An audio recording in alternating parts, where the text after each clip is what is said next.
Así que vamos a entrar en el consejo de la palabra y le voy a invitar a que abra la escritura en el libro de Isaías 53. Vamos a leer Isaías 53 del 2 al 7. Isaías 53 de 2 al 7. Dice así: en el nombre de Jesús, subirá cual renuevo delante de él, y como raíz de tierra seca, no hay parecer en él, ni hermosura le veremos, más sin atractivo para que le deseemos. Aquí se está hablando del Señor Jesucristo. Ese es el personaje del cual el profeta está hablando.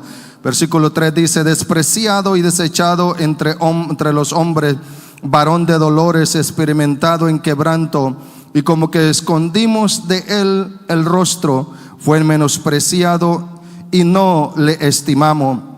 Ciertamente llevó él nuestras enfermedades, sufrió nuestros dolores, y nosotros le tuvimos por azotado, por herido de Dios y abatido. Mas el herido fue por nuestras rebeliones, molido por nuestros pecados. El castigo de nuestra paz fue sobre él, y por su llaga fuimos nosotros curados. Todos nosotros nos descarriamos como ovejas, cada cual se apartó por su camino, mas Jehová cargó en él el pecado de todos nosotros. Este es el versículo en el cual me quiero enfocar. Angustiado él y afligido, diga conmigo, no abrió su boca. Como cordero fue llevado al matadero, y como oveja delante de sus transquiladores, enmudeció y no abrió. Señor, en esta hora nos presentamos delante de ti. Háblanos en esta noche a través de tu palabra. Ministranos y que nos des entendimiento, sabiduría para comprender tu palabra, y que tu palabra pueda ser efectiva en nuestros corazones. Háblanos, salva, Señor, en esta hora a través de tu palabra. Te lo ruego en el nombre poderoso de Jesucristo. Amén y amén. Puede tomar asiento en esta hora. Y quiero hablar en el tema: su silencio me salvó. Su silencio me salvó. El versículo anterior, el penúltimo que leímos de Isaías 53, 7 dice: angustiado él y afligido, no abrió su boca. Como cordero fue llevado al matadero, y como oveja delante de sus transquiladores, enmudeció y no abrió su boca. Su silencio me salvó. El ser humano por tendencia tiene a defender la causa de algo por lo que tal vez le acusa cuando se encuentra en un problema, en alguna situación. Puede ser que sea acusado legalmente, sea acusado falsamente, cual sea la razón, pero el ser humano tiende por naturaleza a defenderse porque no quiere aceptar la culpa. Pero mayormente cuando una persona es acusada falsamente, cuando lo que se está diciendo de él no es cierto, busca la forma de cómo defender a la causa por la cual se está acusando. Pero también existen las personas que, sabiendo de lo que se les está acusando, buscan siempre buscan abogados, buscan una forma para defenderse. Ustedes saben, han visto en las noticias casos donde literalmente se sabe que esta persona es culpable, pero tiene el derecho a defenderse, tiene el derecho a probar que no es culpable, aunque lo sea. Amén. Porque existen las leyes en Estados Unidos que mientras no estén las pruebas literalmente, y aunque se sepa que la persona es culpable, no puede ser juzgado, no puede ser acusado, no puede ser encarcelado. Hay que presentarse evidencias donde muestren de la culpabilidad de la persona. Pero mientras no presente y no existan esas evidencias, tal personaje va a luchar por defender su causa, aunque sepa que lo que ha cometido es cierto, y por lo que se le está acusando es cierto. Uno de los casos que dio la vuelta al mundo hace muchísimos años fue el caso de O.J. Simpson, cuando se le acusó de haber matado a su esposa. Las evidencias eran naturales de aquel entonces, que prestaban de todo el caso, que había matado a su esposa, pero con todo el dinero que él tenía y la fama de aquel entonces, aquel futbolista de americano, que ese era el deporte que él practicaba, usó el poder, usó la fama, usó los mejores abogados para defender una causa, y al final este hombre salió inocente de lo que se le estaba acusando. Y es parte de la naturaleza de que el ser humano se defiende. Pero el caso de Jesucristo también ha marcado la historia, porque Él fue acusado falsamente sin ninguna causa. El hombre, como digo, se defiende aunque sea culpable. Pero en el caso de Jesucristo siempre buscaron acusarlo, encontrar una causa, encontrar una falla en Él para acusarlo, hasta llegar ese momento donde lo acusaron falsamente. Pero nos damos cuenta que algo que nos impacta de lo que es el caso de nuestro Señor Jesucristo, que Él no defendió su causa. En el libro de Mateo 27, 12, 14 habla y dice, hablando de Jesucristo: y siendo acusado por los principales sacerdotes y por los ancianos, nada respondió. Mire, nada respondió cuando estaba siendo acusado por los principales y por los sacerdotes, por los ancianos. Versículo 13 dice: Pilato entonces le dijo: ¿no oyes cuántas cosas testifican contra ti? Porque lo que hacían o lo que hicieron en aquel entonces, que buscaron testigos falsos para que testificaran, buscaban la manera como prender al Señor Jesucristo. Entonces Pilato le dijo: ¿no oyes cuántas cosas testifican contra ti? Pero Jesús no le respondió ni una palabra, de tal manera que el gobernador se maravillaba mucho al ver de que Jesucristo defendía su causa en silencio. Él defendía su causa aunque sabía de todo lo que se le acusaba que era una mentira, pero él se mantuvo en el silencio. Y de esa manera defendió su causa. La Biblia dice que los fariseos siempre buscaban cómo acusarle, y ver en qué falla lo sorprendía. Siempre andaban detrás de él, no porque querían escuchar, no porque querían experimentar el poder de Dios, no porque se maravillaban de lo que él hacía, sino que siempre estaban viendo en qué manera lo sorprendían en una falta para acusarlo. Amén.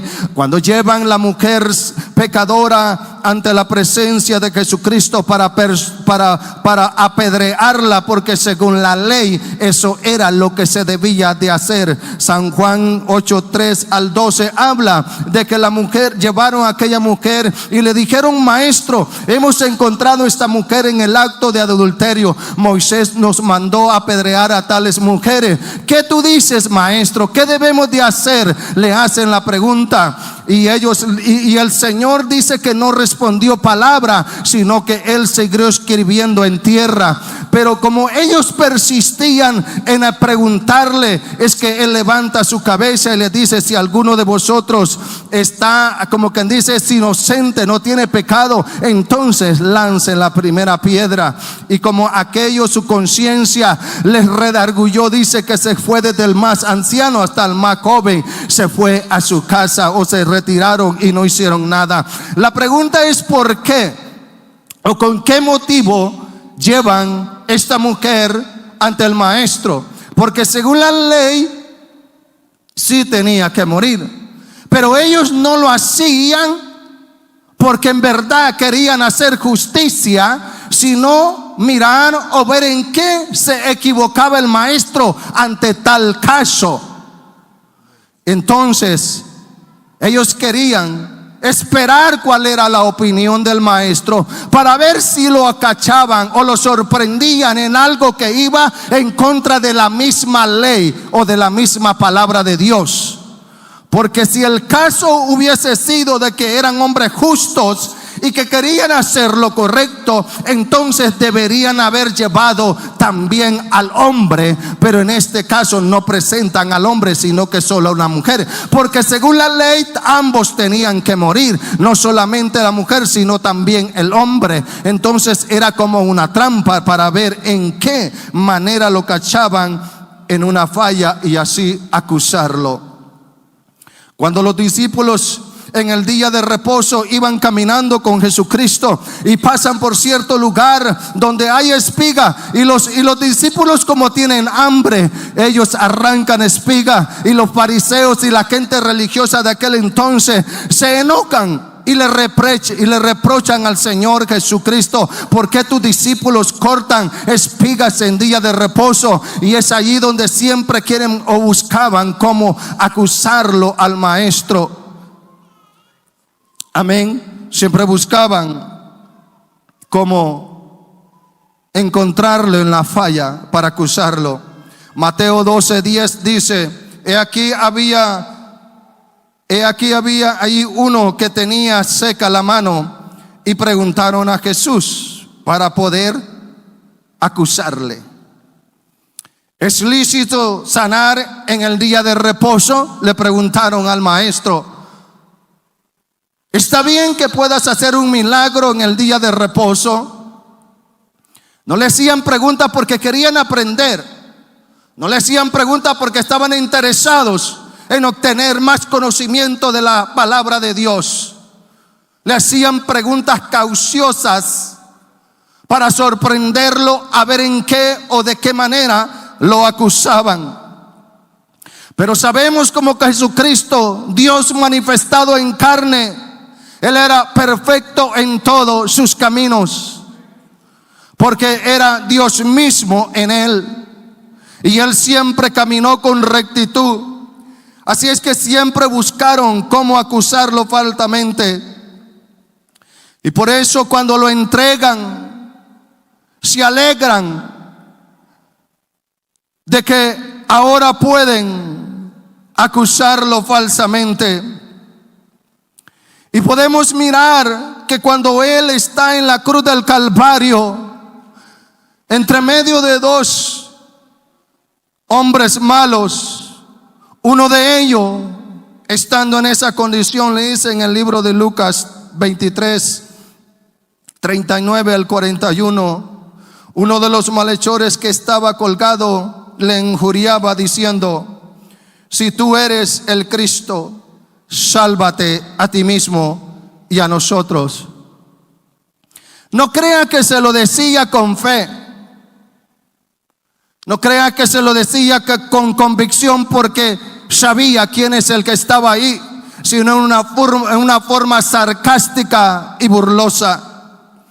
Respondiendo, el otro le reprendió diciendo: ¿ni aún temes a Dios estando en la misma condenación?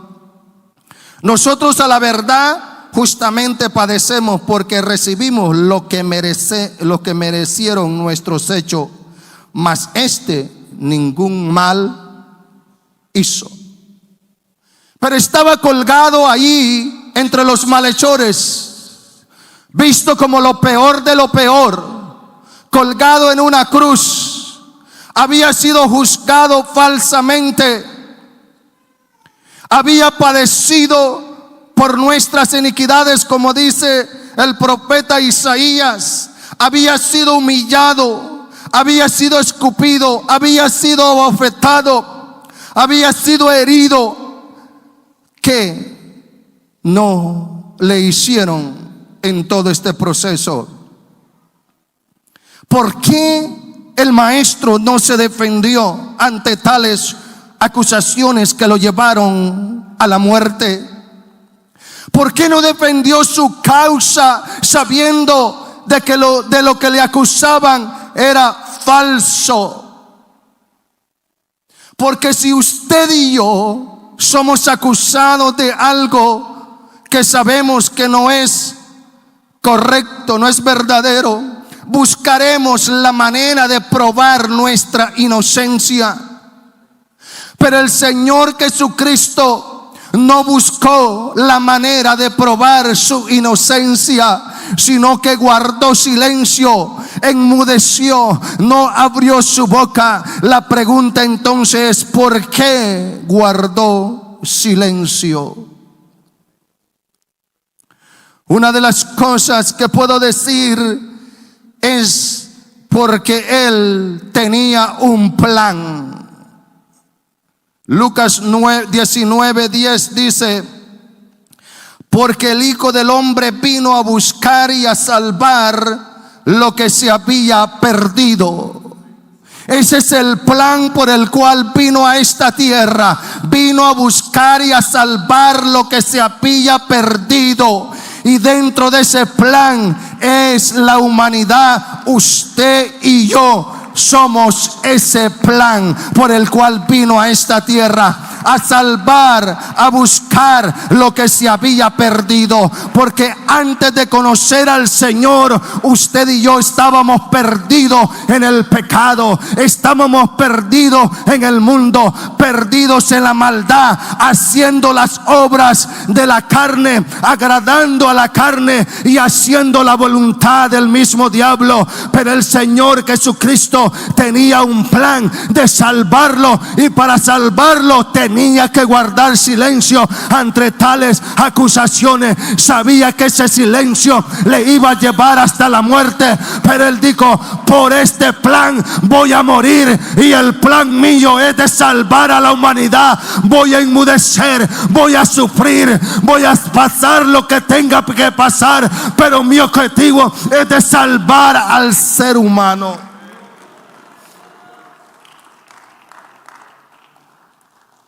Los judíos pensaban o esperaban a un Salvador literal. Cuando vieron al Maestro y se dieron cuenta que no eran lo que ellos esperaban, porque ellos esperaban a un libertador que los libertara del imperio romano.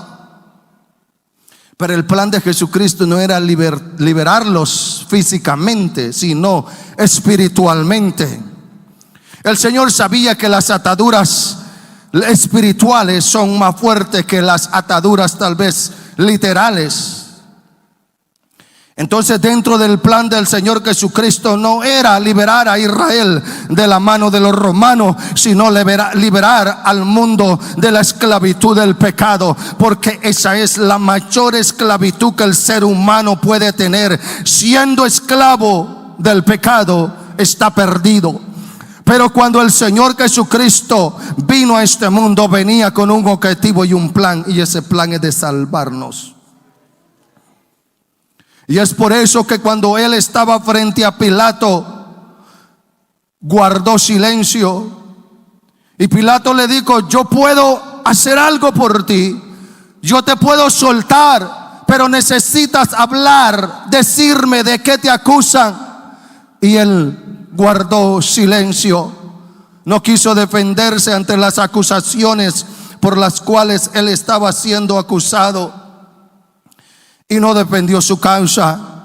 Él tenía todo el derecho a defenderse como cualquier otra persona que está siendo acusada falsamente. Tenía el derecho a presentar evidencias de que de lo que se le acusaba no era cierto.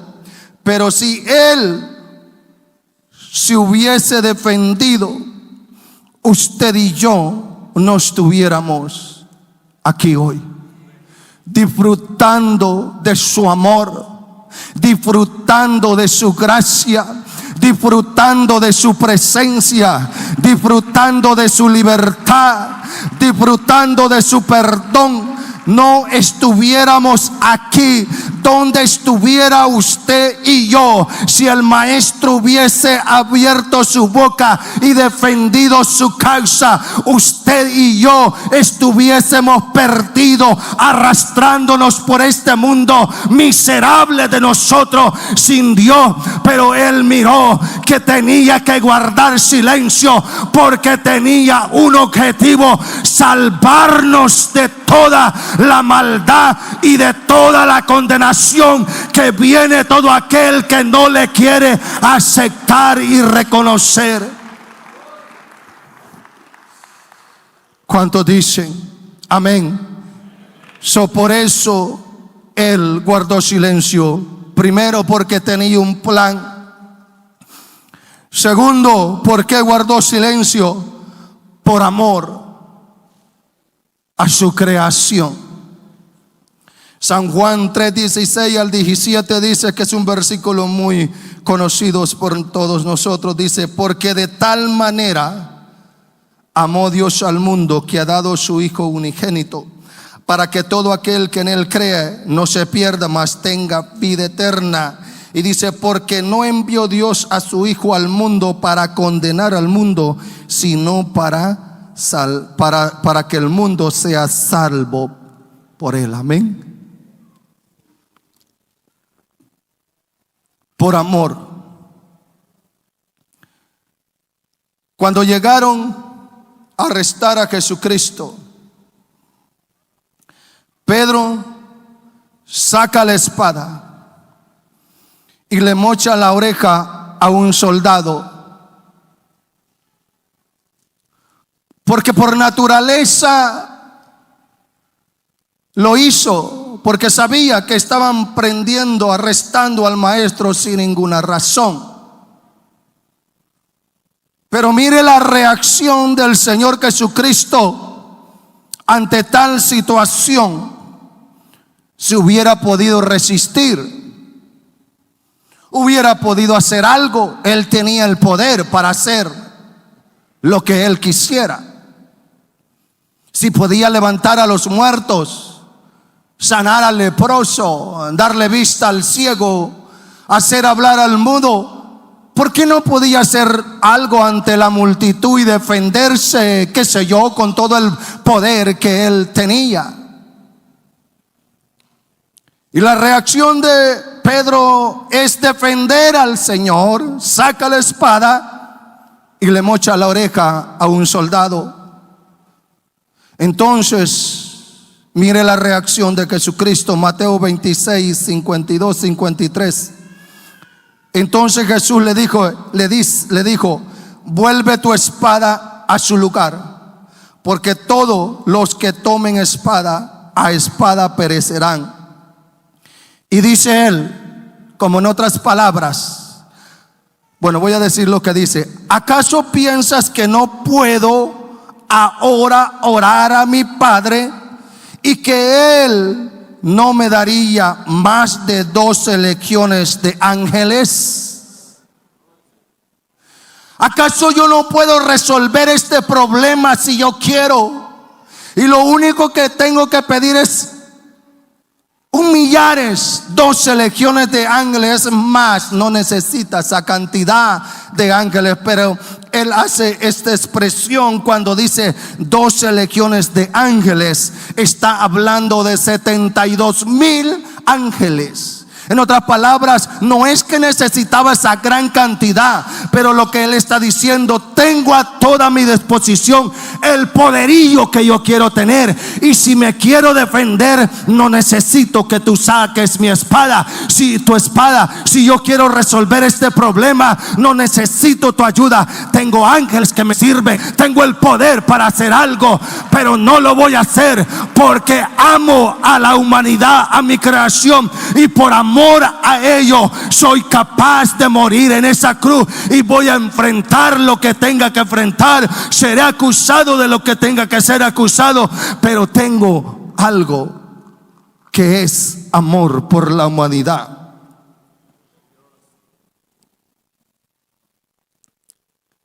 Porque usted y yo, ¿qué no haríamos por nuestros hijos al verlos acusados falsamente? Cualquier cosa. Pero por el mundo entero es muy diferente. Isaías dice que él fue, o lo compara a un cordero que fue llevado al matadero, que no abrió su boca. Y cuando Juan lo mira al Señor Jesucristo, dice: he aquí el Cordero de Dios que quita el pecado del mundo. Porque las características de estos animales es que cuando están o los sacrifican, son los animales más mansos que no hacen nada, no hacen bulla. Y el Señor Jesucristo, como el Cordero que quita el pecado del mundo, fue sacrificado y no abrió su boca. El justo muriendo por los injustos, sufriendo el dolor, pagando el precio que nosotros deberíamos pagar, sufriendo el dolor que nosotros deberíamos de sufrir, sufriendo las consecuencias del pecado de la humanidad que usted y yo deberíamos de sufrir, pagando todas las causas de la maldad que cometemos, que el Señor las estaba recibiendo. Las enfermedades estaban cayendo sobre su cuerpo por nuestra culpa, pero lo hizo por amor, y Él no importaba lo que tenía que sufrir con tal de salvar a la humanidad, por ese amor tan puro, por ese amor que no lo podemos recibir de nadie más. Cuando Jesucristo va a orar al Getsemaní, la Biblia dice que Él estaba orando en el libro de Mateos 26, 42 y 43, diciendo: Padre, si quieres, pasa de mí esta copa, pero no se haga mi voluntad, sino la tuya. Y dice: y se le apareció un ángel del cielo para fortalecerle, y estando en agonía, mire la condición en la cual se encontraba, y estando en agonía oraba más intensamente, y era su sudor como grandes gotas de sangre que caían hasta la tierra. Cuando él estaba allí, sabía lo que le esperaba, sabía lo que iba a enfrentar, sabía lo que le venía, sabía que había venido a esta tierra, sabía que iba a ser acusado. Él ya comenzaba a sentir la aflicción, él ya comenzaba a sentir el dolor de lo que venía hacia adelante. Sabía que tenía que morir en una cruz, sabía que tenía que ser abatido y afligido, herido por nuestras rebeliones, sabía que tenía que callar y enmudecer para podernos salvar a nuestras vidas, porque es muy difícil cuando se te acusa de algo que tú no has cometido. Tú te quieres defender y buscas cómo hacer de probar que eres inocente, pero mi rey no se defendió. Él sabía que era inocente, pero por amor a nosotros guardó silencio, no quiso abogar la causa, porque sabía que si él lo hacía, entonces el mundo entero se iba a perder. Y él dijo: con mi silencio voy a salvar la humanidad, porque si abro mi boca el mundo está perdido, porque yo puedo bajarme de esa cruz y mostrar que tengo el poder, pero no era la intención del Señor Jesucristo que tenía el poder para bajarse la cruz, sino que como cordero fue llevado al matadero, enmudeció y no abrió su boca, sufrió todos los dolores, porque nos ama, porque no nos quiere ver en la miseria, porque no nos quiere ver arrastrándolo, porque eso es lo que el diablo quiere hacer con el ser humano. Pero mi rey dice: en mi silencio voy a salvar a la humanidad de la condenación. No voy a defender la causa, no me voy a bajar de esa cruz como le estaba diciendo el ladrón, sino que aquí voy a morir, porque amo la creación que yo hice un día. Amo a Sergio, amo a Manuel, amo a Karina, amo a todos los que existen en esta tierra. Dele un aplauso al Rey de la Gloria.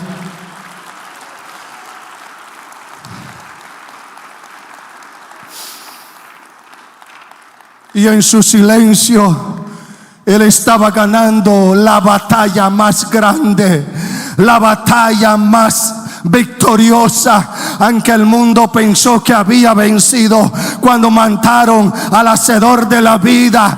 Pero dentro del plan ellos no sabían que solamente era que iba a morir en esa cruz. Dentro del paquete del plan era que mi rey iba a resucitar al tercer día con poder y victoria. Porque si se hubiera quedado en la tumba, entonces de nada hubiera servido que mi rey guardara silencio. Guardó silencio en el sufrimiento, pero en la tumba ató a la muerte, ató a los demonios y se levantó con poder y gloria, triunfando sobre ellos, y los exhibió públicamente. Amén, amén y amén. Exhibió, los avergonzó, y ellos pensaron: lo hemos logrado, lo matamos, lo colgamos, lo enterramos, y pensó que ahí había acabado todo. Pero al tercer día dice la palabra del Señor que Él se levantó con poder y gloria, se vistió de majestad, venció la muerte, triunfó sobre todo principado y potestad.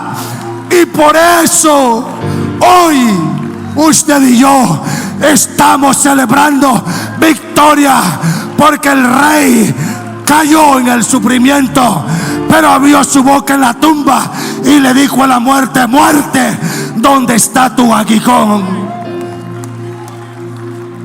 Sorbida es la muerte con poder. Él quita la vida, pero la da. Él hace la llaga, pero también la sana. Él levanta del polvo al caído y alza al menesteroso. Y ahora está sentado en su trono. Pero déjeme y le digo también: aunque está sentado en su trono, también está aquí. También está aquí. Aquí está el Rey, el Cordero de Dios que quita el pecado del mundo.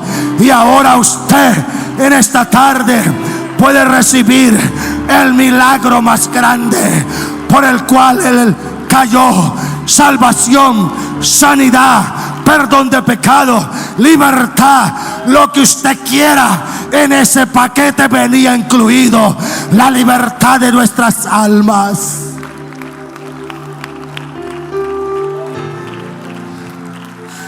Alguien pueda decir: gracias, gracias Señor, porque no abriste tu boca. ¿Sabe por qué? Porque nosotros nos podemos convertir en un animal feroz defendiendo nuestra causa, pero la Biblia dice: Él cayó y enmudeció, porque en las muchas palabras está el pecado. Pero gracias a mi Rey que guardó silencio. ¿Usted cree que fue fácil el dolor? ¿Usted cree que fue fácil recibir esos azotes? Y cada vez que un azote penetraba en la espalda y abría un surco en su espalda, ¿usted cree que no estaba sufriendo? ¿Usted cree que por qué hizo esa oración? Porque sabía lo que le esperaba. Es por eso que le dice: Padre, si es necesario que esta copa pase de mí. En otras palabras, si hay otra forma de salvar al mundo, hagámoslo de otra manera. Pero si no, estoy aquí para hacer tu voluntad. Pero gracias a eso es que usted y yo disfrutamos. Tenemos lo que el mundo no nos puede dar: la paz, el gozo que buscamos muchas veces y que nunca lo pudimos encontrar, sino que al contrario, cada día nos hundíamos en la miseria y cada día dábamos más lástima de nuestra vida, de cómo vivíamos. Pero cuando conocimos al Rey de la Gloria y nos hablaron del amor y del sacrificio y del dolor que tuvo que pasar. Y reconocimos.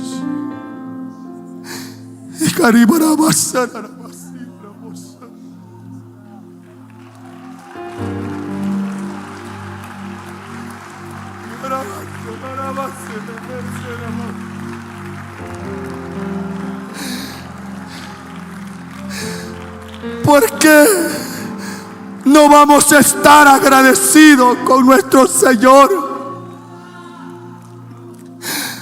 Porque Él ha sido demasiado bueno para que Él haya callado.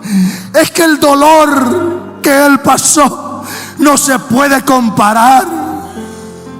Si usted se machuca una uña, pega gritos y hace berrinches, pero el Maestro, azotado, herido, surcada su espalda, la Biblia dice que era una completa llaga,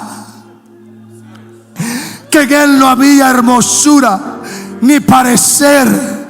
En otras palabras, fue deformado de tanto azote. Pero ahí, en ese dolor, no abrió su boca. No abrió su boca. Gracias, Maestro bueno, porque no defendiste tu causa. Porque hubieses podido bajarte de la cruz, mi Dios. No tenías que haber sufrido por nosotros, pero lo hiciste. No tenías que haberte quedado mudo.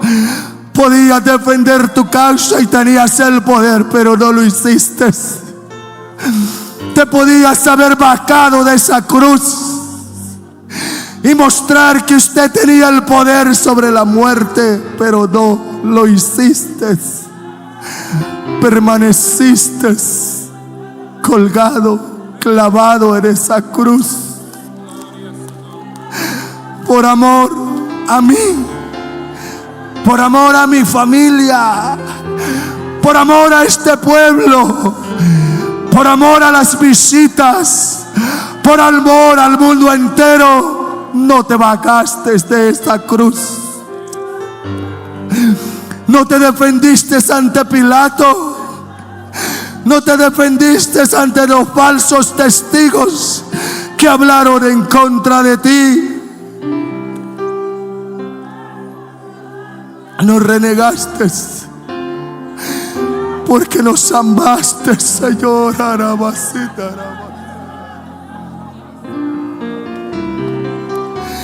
Gracias porque no te bajaste de esa cruz. Gracias porque sufriste nuestras iniquidades. Te llevaste la condenación que estaba en contra de nosotros. Recibiste el pago que nosotros nos merecíamos. Pero tomaste nuestro lugar. Y en esta noche yo te quiero agradecer, porque en ese silencio y con ese silencio me salvaste. Yo me hubiera defendido, pero tú no lo hiciste. Yo hubiera gritado a los cuatro vientos: soy inocente, pero tú no lo hiciste. Porque más grande era tu amor que el dolor que estaba sufriendo.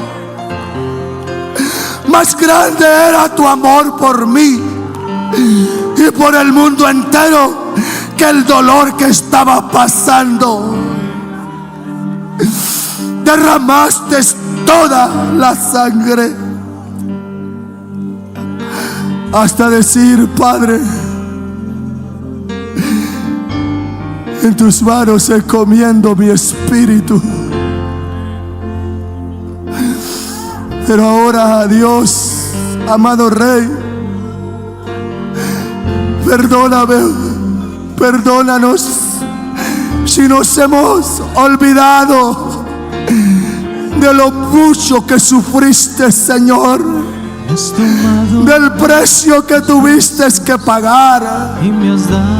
Si lo hemos tomado en vano, si nos hemos olvidado que nuestra salvación vale mucho, que fue un precio grande que se tuvo que pagar. Lo que has hecho por mí, solo puedo darte ahora. Amigo, Mi canción. yo quiero invitarte. Ven, amigo, si hay alguna visita, ven aquí. Porque lo que vas a recibir de Dios es su amor. Así como un día nosotros lo recibimos, como un día nosotros lo experimentamos.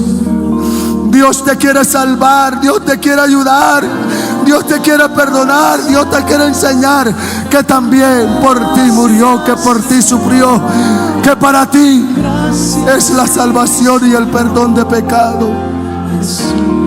Gracias.